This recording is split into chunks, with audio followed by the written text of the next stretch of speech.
Good morning. Hope you're doing well today. Nice to reach you. And let's see and get started with our lesson today. How is your reading going? Hope you started reading chapter 1.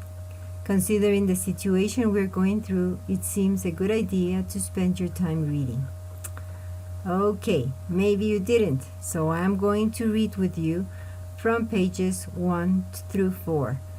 Be sure to get your workbooks and read with me.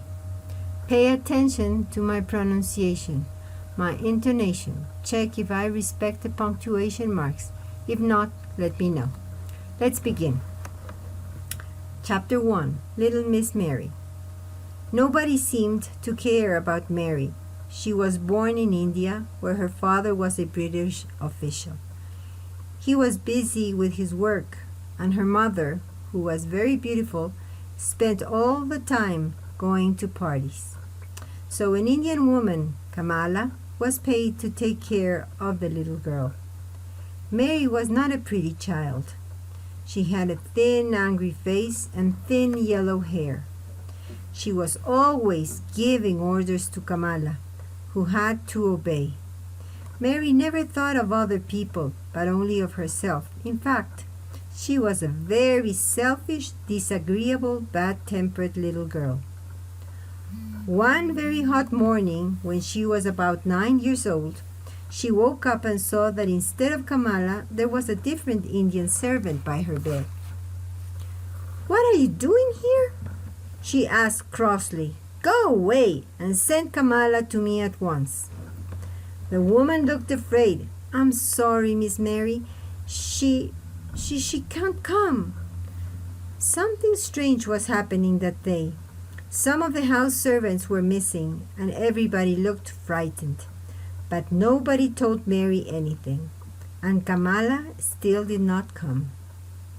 So at last, Mary went out into the garden and played by herself under a tree.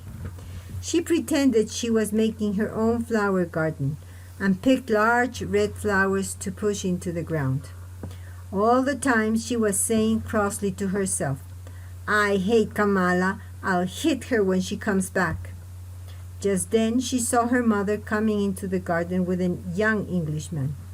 They did not notice the child, who listened to their conversation.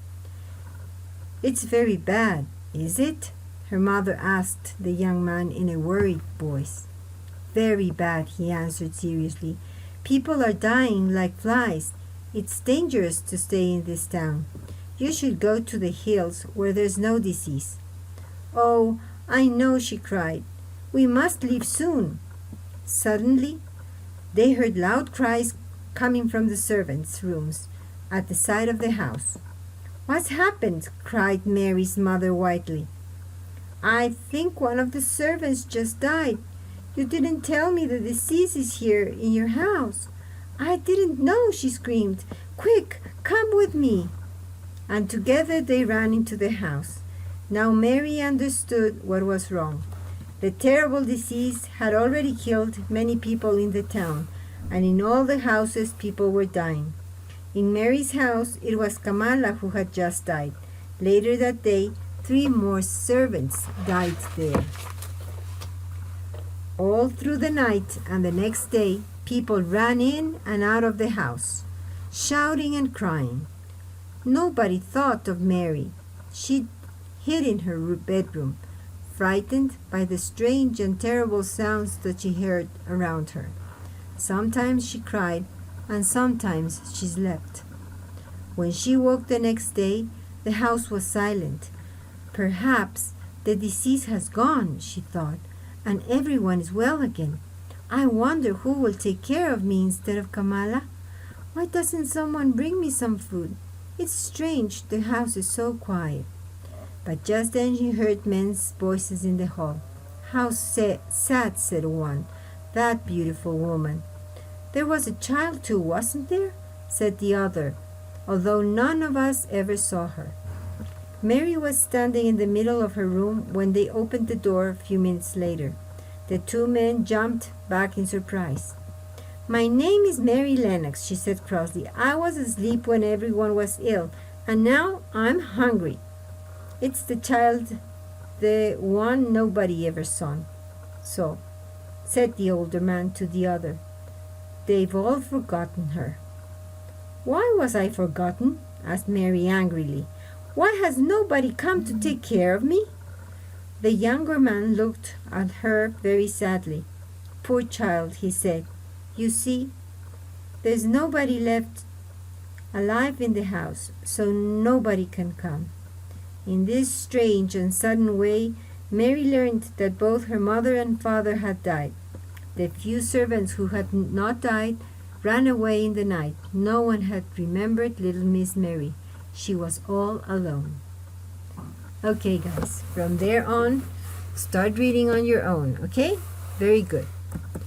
Now, from what I read, reading strategies. We use the punctuation to help us make sense of what we are reading. I want you to remember this always when you read. Intonation, emphasis, and punctuation are important. Let's see here. We have some arrows to help us know when voice goes up or drops down in each of the punctuation. Here we have the period, the exclamation mark, the question, the comma, and the quotation marks. Okay? So let's see. The period means stop and your voice drops. The exclamation mark shows strong feeling. Your voice goes up and gets louder. The question mark means asking. Your voice goes up. The comma means pause. Take a breath. The quotation marks mean someone is talking. Read like the character. That's important. Read like the character. Think of the voice of a little girl, of a woman, or a man when you're reading. Now, this will help your reading more interesting, not only when you read aloud, but also when you read for yourself. Now, I want to watch with you a video, okay, that's reading with expression. It's a short one. Okay, let's see.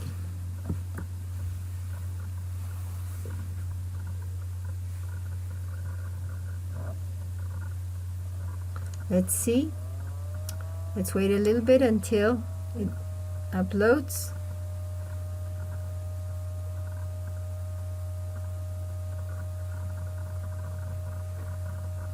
Here we go.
Okay, so the importance of going up and down with your voice as you need when you're reading.